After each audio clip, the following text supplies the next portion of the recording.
अस्सलाम वालेकुम वरहमतुल्लाहि वबरकातुहू जी। सो फार हमने पढ़ा है प्रेजेंट टेंस, जैसे कि यक़बलु, ही एक्सेप्ट्स, वो कबूल करता है। ओके, वो कबूल करता है, राइट। तो चले मैं आपको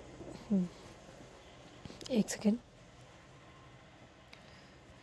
जैसे कि हमने पढ़ा अलिफ का मीनिंग होता है मैं, और ता का मीनिंग होता है सिर्फ ता आए तो तुम, सिंगुलर के लिए यू। ओके, और या आए तो हो जाएगा ही, यानी कि वो। ओके, इसी तरह क्या पढ़ा था हमने, नून आ जाए तो क्या होगा, हम, वी, और ता के साथ वाव नून लगे था, हो जाएगा प्लूरल, यू ऑल, तुम सब, याद है ना।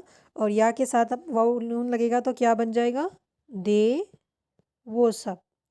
ओके, अभी या कि इन सब के ऊपर ज़बर आएगा तो क्या हो जाएगा, ये प्रेजेंट टेंस में होगा, और इसी के साथ इससे पहले सीन एंड सोफा लगेगा तो वो फ्यूचर में बदल जाएगा। अभी हम देख रहे हैं पैसिव वॉइस, यानी देखिए फ्यूचर पैसिव वॉइस।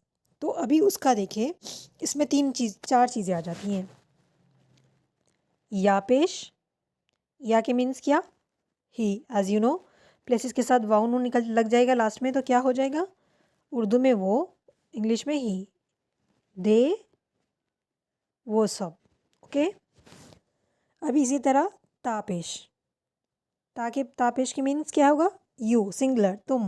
ओके, इसी तरह वाउ नून लग जाएगा तो क्या हो जाएगा, ये you all. Okay, you all हो जाएगा। तो ता हो गया, तापेश हो गया, सॉरी या हो गया, या प्लस नून, दो हो गए यहाँ पर दो हो गए, और एक बचता है इसमें नून। अलिफ पेश नहीं आएगा इसमें, जैसे अलिफ ज़बर वहाँ आता है ना, ठीक है, प्रेजेंट टेंस में यहाँ वो नहीं आता, यहाँ आ जाएगा नून पेश। ठीक है, नून पेश आ गया तो हो जाएगा वो मी। तो अभी देखें इसका ट्रांसलेशन कैसे होता है। ठीक है, युक, युक ब लू, जब यहाँ पर ज़बर आएगा तो प्रेजेंट में होगा, पेश आएगा तो फ्यूचर में होगा, यानी कि फ्यूचर पॉसिटिव वॉइस।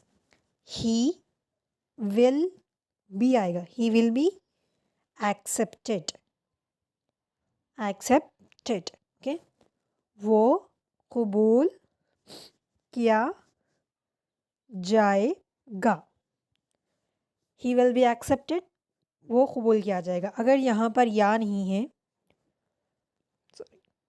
यहाँ पर ता है, समझ लें क्या हो जाएगा, तो कबलू, तो कबलू मतलब तुम कबूल किए जाओगे, या फिर यू विल बी एक्सेप्टेड। और यहाँ पर अगर वाउ नून लग गया तो क्या हो जाएगा, you all will be accepted, तुम सब कबूल किए जाओगे। ओके, इसी तरह अगर नून लग गया यहाँ पर तो क्या हो जाएगा, नुक़बलू, नुक़बलू मतलब वी विल बी एक्सेप्टेड, हम सब कबूल किए जाएंगे। बस इतना सा ही है, कबूल किए जाएंगे, विल बी एक्सेप्टेड, इसके मीनिंग है। मैं आपको कुछ स्लाइड्स बताती हूँ। एक स्लाइड हम जी देखिएगा, यू हुशरू मतलब वो जमा किया जाएगा, ही विल बी गैदर्ड, तो हुशरू you will be gathered, you तुम जमा किए जाओगे। ओके, समझ आ गया, ये सिंगुलर के लिए। प्लूरल के लिए देखें तो हुशरून, सॉरी मैं नून के साथ वाव नून आएगा, मैं बताना भूल गई आपको। ओके, तो हुशरून यानी कि तुम जमा किए जाओगे, you will be gathered. Okay, you all will be gathered भी आप लिख सकती हैं कि तुम सब जमा किए जाओगे, ये भी आप लिख सकती हैं। नेक्स्ट है यू हुशरून, या के मतलब हो गया ही, यानी कि वो, लेकिन वाव नून लग गया है, इसके साथ ये हो जाएगा दे विल बी गैदर्ड, वो जमा किए जाएंगे। नुशरून हम जमा किए जाएंगे, विल बी गैदर्ड। बस आपने याद रखना है, या के ऊपर ज़बर होगा तो वो प्रेजेंट टेंस में होगा, और या से पहले सीन या फिर सोफा लग जाए तो वो फ्यूचर में कन्वर्ट हो जाएगा। लेकिन जब या ता नून के ऊपर अगर पेश है, ठीक है, इस तरीके से, तो वो हो जाएगा पॉजिटिव वॉइस में, तो जमा किया जाएगा, जाएगा, जाएगा, जाएगी, ऐसे आएगा लास्ट में।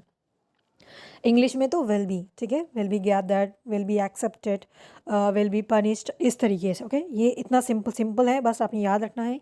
जहाँ पर भी या के पेश हो तो आपने उसको याद रखना है कि ये क्या है, पैसिव वॉइस है, फ्यूचर में होगा इसका ट्रांसलेशन। ओके, अगर आपको यहाँ पर या के ऊपर ज़बर मिल जाए, ता के ऊपर ज़बर मिल जाए, तो आपने उसको क्या किस में ट्रांसलेट करना है? प्रेजेंट टेंस में। बहुत आसान है।